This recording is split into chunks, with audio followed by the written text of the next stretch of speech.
Well, hey gamers, Adam Blue with Blue Gamer. Today we're going to be looking at the Flydigi Apex 4. This is a third-party controller that works on Switch, PC, Android, iOS. Nowadays, third-party controllers are probably the best way to go about gaming if you want to get the best experience, because really holding a controller is what you're doing the entire time you're playing a game. So why not make sure it's premium? So here is a look at the controller.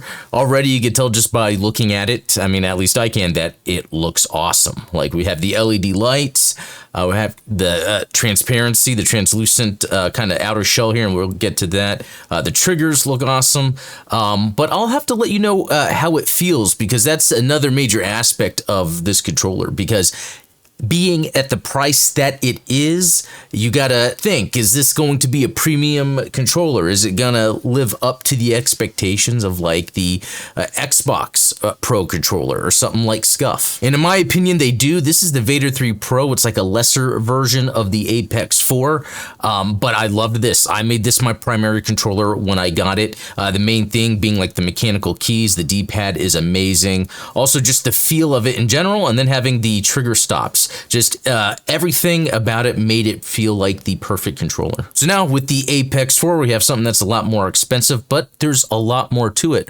One, you can see the LCD screen right here. So yeah, I put my own little Blue Gamer logo there. It's very easy to do. It has its own pre-built ones that you can place there, but you can upload any image there. You actually hold down the home button to then get into the menu, where there's, you know, different options here, like, you know, connecting to various devices, which is nice. Button mapping, so you can go into the left or right triggers, and this is where you can apply the different feeling of the trigger, because it's very interesting how it works. It's kind of a digital mechanism to give it different feeling of when pulling the trigger, like making it quicker, like different levels of trigger stops, but done digitally. It's actually quite amazing. Also, there's configure switch. So this is where you can switch different configurations you have. And for the settings, brightness, vibrate, language, hibernate, reset, basic stuff there. And then about, you can see your version if needed, because a very good idea that you should do first thing is actually hook it up to your computer, download the software that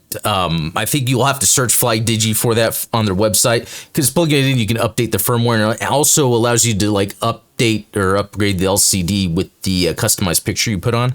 And what's cool is it actually comes with a really nice braided USB-C cable. So that goes in with the value of this thing. Another interesting feature for where you see the LEDs here, which is really awesome, is you kind of see this Flydigi 2024. That's pretty neat. And what's interesting is it comes with other little pieces that you can put in there, and it comes with one of those, you probably see the SIM card slot pin. You can kind of see it here in the bag.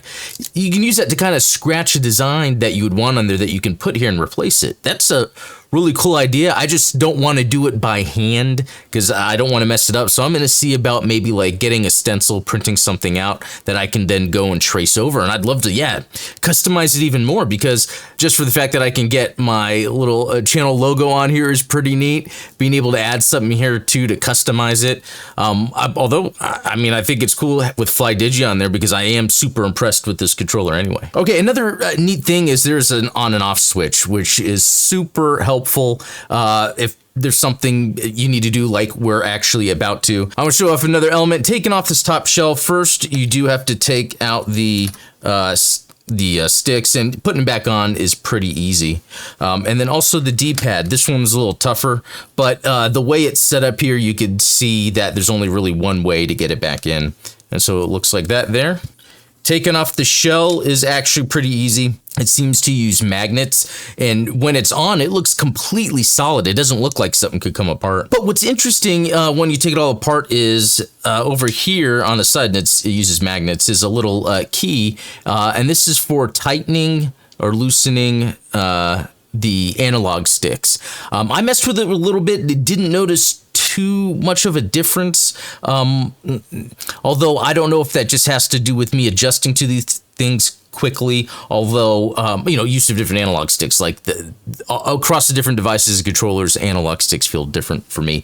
But if you wanted to be able to tune and get just the right precision, this will allow you to do that. That's everything back on. Now to look at the buttons, it's all basic setup, just like an Xbox controller, except it does have extra buttons on here. And I've become a fan of rear buttons recently, and out of all the controllers, I think these the Flydigi controllers do them best. Just the way you're gripping your hand underneath here, you're going to be able to, you see how the buttons are angled. You're going to be able to grab that easily. All right, but as for the button performance, what I really like about these is these have mechanical keys on here, or mechanical switches for the buttons, but it's a little more spongy than the Vader 3 Pro, which I really like the Vader 3 Pro, but I kind of like more of a spongy feel for when I'm playing like a platformer or something like that. When I'm playing a shooter or something that doesn't require pressing it all the time, I don't mind as much. But the D-pad is where it really shines. I